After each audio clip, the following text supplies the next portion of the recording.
შემუშავებაზე, რომელიც ხელს შეუწყობს საზოგადოებები, რომ მოხდეს მათი საწარმოების და მცირე და საშუალო ბიზნესების. ეს არის ერთის მთავრობა ვეიქნება წარმატებული არმონიზებაში თუ თანამშრომლობას მივესალმებით, ვახორციელებთ იმისათვის, რომ ეს შეთანხმება იყოს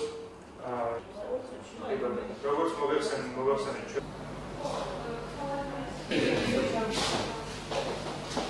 ეკონომიკის სამინისტრომ და საქართველოს მთავრობამ 2017 წლის გეგმაზე, სადაც იდენტიფიცირებული იქნება ამ ერთ კვირაში ხელი მოეწერება საქართველოსა და ევროკავშირის შორის ასოცირების შეთანხმებას, რომლის უმნიშვნელოვანეს ნაწილს წარმოადგენს ევროკავშირთან ღრმა და ყოვლისმომცველი თავისუფალი სავაჭრო სივრცის შესახებ შეთანხმება.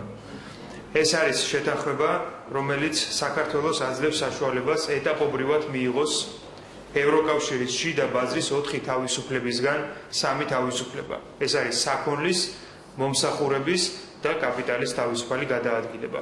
მეოთხე თავისუფლება მიიღწევა ვიზის ლიბერალიზაციის პროცესით, რომელიც ამას ხელს შეუწყობს.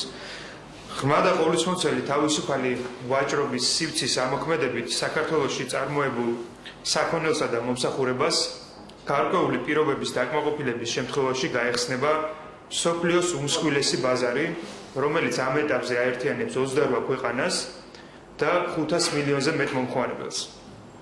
საქონლისა და მომსახურების თავისუფალი გადაადგილება ხელს შეუწყობს საქართველოს საექსპორტო პოტენციალის ზრდას. საქართველო გახდება მიმზიდველი ქვეყანა ინვესტორებისთვის, რაც გამოიწვევს ქვეყანაში საინვესტიციო ნაკადების ზრდას და ახალი სამუშაო ადგილების შექმნას. გარდა ამისა, DCFTA-ის ამოქმედება ხელს შეუწყობს ახალი საწარმოებისა და საექსპორტო პროდუქციის გაჩენას. ქართველი მომხმარებლებისთვის ეს ნიშნავს უსაფრთხო და უნებელ პროდუქტს საქართველოს ბაზარზე.